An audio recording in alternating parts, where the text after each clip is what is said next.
de las voces más especializadas de este último tiempo. Es un gusto para nosotros compartir contigo, Yanina, en este espacio. Gracias, Carlos. Bueno, un saludo para toda la audiencia de Así Amaneció. Un gusto estar aquí con ustedes. Hemos analizado durante toda la jornada lo que puede ocurrirle al gobierno si por allí tiene uno que otro revés.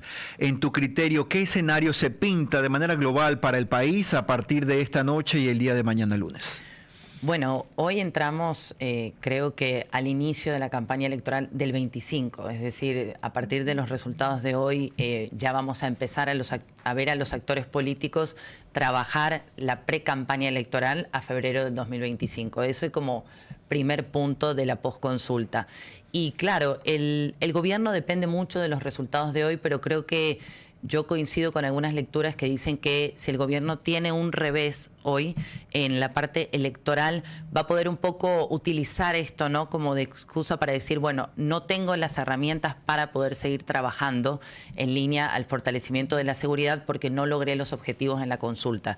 Creo personalmente que la consulta no es una herramienta de gestión, sino que más bien una herramienta más política, que la gestión requiere de otros elementos importantes como refrescar el gabinete, entre otros, y me parece que lo que mejor le puede suceder al país es que el día de hoy la consulta sea favorable. ¿Para qué? Para que justamente el gobierno pueda tener las herramientas necesarias para empezar a desplegar esos planes, proyectos y programas que creo que todavía no tuvieron pie firme en lo que va del gobierno. ¿Se ha desmarcado de alguna manera el gobierno de Daniel Noboa en algunas preguntas donde la oposición parece haber tenido algún asidero en la intención popular? Esa es la lectura que se podría hacer en algunos temas que podrían quizás traerle complicaciones a partir de esta tarde. Bueno, efectivamente el gobierno debe tener datos, ¿no? Y esos datos deben indicar, no de esta semana, sino algo que ya veníamos ocultando, que algunas preguntas tenían ciertos problemas. Recordemos que una consulta es una consulta muy larga, tiene 11 preguntas, la campaña fue muy corta y los voceros tampoco fueron tantos, entonces hay poco conocimiento sobre la consulta. Esa también es una de las, de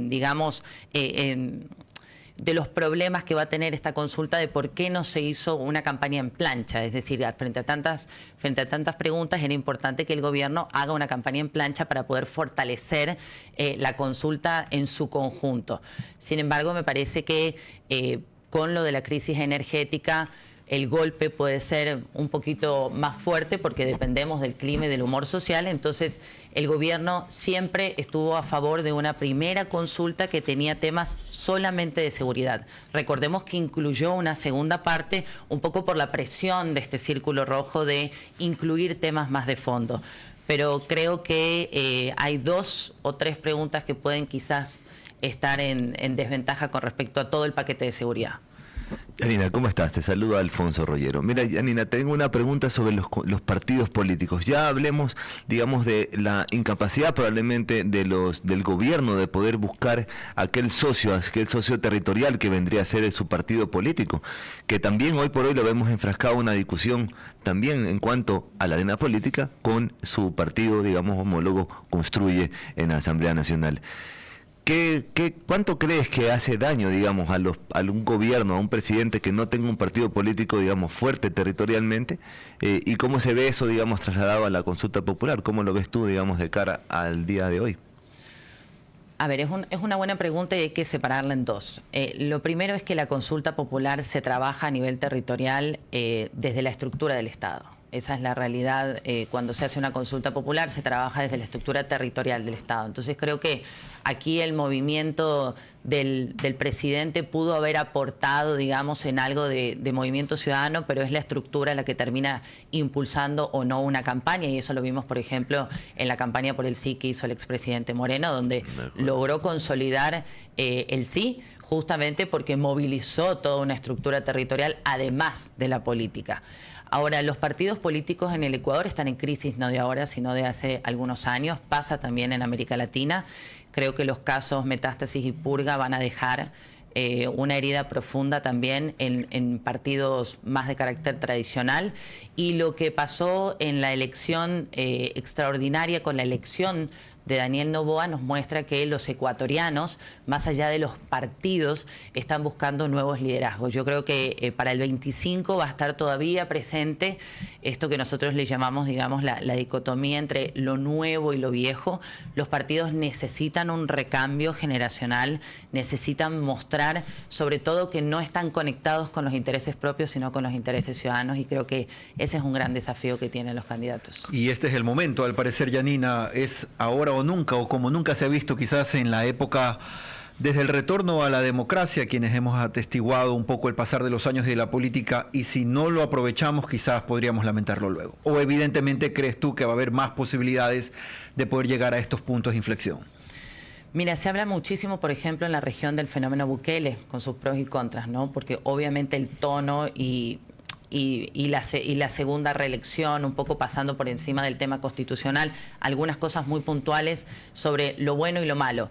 Ecuador, en la última medición del Latinobarómetro, está dentro de los países que menos afecto tiene hacia la democracia. ¿Por qué? Porque más allá de estar a favor de una forma de gobierno democrática, la gente necesita solución a los problemas del día a día. Y ese es el momento en el cual se pone en la balanza, quizás prefiero a alguien de corte más autoritario, pero que resuelva mis problemas, a seguir como estoy, porque la situación es insostenible. Entonces me parece que esa es una línea delgada sobre la que también hay que trabajar y hay que ser responsable desde la ciudadanía, desde los partidos políticos, ¿sí? Porque nos puede llevar a estos extremos polarizantes, y creo que el gobierno también está entrando a uno de esos extremos, porque recordemos que el gobierno decía que el PRO no tenía techo y que el anti sí lo tenía, y ahora estamos viendo más bien una comunicación más polarizante. Yo creo que fue en torno al tema de la consulta. Esperemos que de aquí hacia adelante vuelva a tender puentes y que no se cometa el error que se cometió en el gobierno pasado, donde se dinamitaban los puentes de diálogo y prácticamente quedó aislado el presidente. Yanina, buenos días. Guillermo Hidalgo te saluda. Yanina Mondino es asesora política, ella es consultora política. La comunicación del gobierno, ¿qué calificación le das? ¿Y qué debería cambiar el gobierno? A ver, creo que hay momentos de la comunicación de gobierno. Como ayer, por ejemplo. Como ayer, exacto, que fue un momento refrescante, digamos, ¿no? O sea, vemos que de pronto sale en una pose muy fresca, muy directa, un ministro que claramente es de las mejores de las mejores caras del gabinete. El mejor cuadro que tiene. El mejor cuadro, podríamos decir, donde dice, 1, la verdad; 2, qué pasó; 3, qué va a hacer. Punto, era lo que se necesitaba saber. Y no incluye la tesis del sabotaje. Sí, eso es también, creo que importante. Ahí quizás el gobierno escuchó un poco la opinión pública y decidió salir de ese tema del sabotaje. La comunicación me parece que a partir del 9 de enero tuvo sus altos, sus momentos altos, pero trata de encerrar todo en este símbolo del patriotismo, de la patria, de la utilización de las Fuerzas Armadas. Veamos, por ejemplo, los spots, que para mí no fueron buenos spots los de la campaña, de la consulta popular, pero fijémonos la importancia que le quieren dar a las Fuerzas Armadas. Es decir, se está tratando como de empaquetar un poco la comunicación en ese símbolo de la patria. ¿Será porque las Fuerzas Armadas es el mayor ente con credibilidad en el Ecuador? Exactamente, y también lo hace a nivel de retórica o a nivel de narrativa cada vez que la Fiscalía tiene, la fiscal hoy una de las personas públicas con mayor aprobación del Ecuador, cada vez que la Fiscalía tiene un golpe importante, el gobierno sale a decir, nosotros apoyamos. Nosotros pusimos a la policía, nosotros movilizamos, porque esta también es parte de nuestra lucha. Entonces creo que el gobierno tiene sus momentos de comunicación, pero es una comunicación bastante difusa y que ha tenido, sí, algunos traspiés importantes.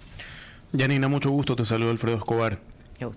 Ya luego de esta periodo electoral que pasemos el día de hoy, y una vez que se obtengan los resultados, muchas de las preguntas en los anexos requieren esta interacción del presidente con la Asamblea Nacional para poder obtener el resultado final que necesita el Ecuador. Entonces, ahora que el correísmo se ha planteado ya como contrario al gobierno, incluso inscrito como oposición, este último traspié que tuvo el presidente de la República con Construye, ¿cómo ves la dinámica y la situación del gobierno con la Asamblea Nacional para obtener los resultados que necesita? Bueno, inicialmente me parece que la gobernabilidad en ese sentido se va a complejizar un poco. Recordemos que la Asamblea ha sido un aliado importante para la aprobación de muchas leyes del gobierno. Creo que es un desafío fundamental, sobre todo para el presidente de la Asamblea, poder seguir teniendo un orden y una lógica de trabajo interna. Y también partimos de la voluntad política, es decir, que se ponga sobre la mesa va a ser importante para, digamos, negociar cada una de las aprobaciones de las leyes. Con respecto a la consulta popular, yo creo que va a ser un tema más de tiempos que de forma, porque finalmente lo que está en el anexo es lo que tiene que incluirse, lo que tiene que debatirse, y me parece que la comunicación del presidente quizás puede ir un poco en la línea de, bueno, ahora esperemos que la Asamblea sea la que le responda a los ecuatorianos sobre lo que ustedes ya decidieron en las urnas. Me parece que de nuevo la Asamblea, que es una institución sumamente golpeada a nivel de credibilidad ciudadana, no por esta gestión, sino por las anteriores, me parece que no tiene ahí mucho margen de acción, y por eso digo, es un desafío para quien preside y para los jefes de bloque poder coordinar los esfuerzos internos para, dentro de los tiempos establecidos, lograr los resultados. Yanina, queremos agradecer tu participación en este espacio. Ha sido nuestro programa especial y nuestra última entrevistada de esta jornada particular de análisis. Yanina Mondino, ella es consultora política, ha estado con nosotros revisando el panorama postelectoral y de seguro estará próximamente con nosotros para ver si esos pronósticos también se van cumpliendo, ¿no? Porque de alguna u otra manera hay algunas realidades que debemos afrontar y coinciden con Yanina algunas otras voces, algunos otros analistas que han pasado por esta mesa y que también están en nuestro criterio, creo, en el criterio de los panelistas de Así Amaneció.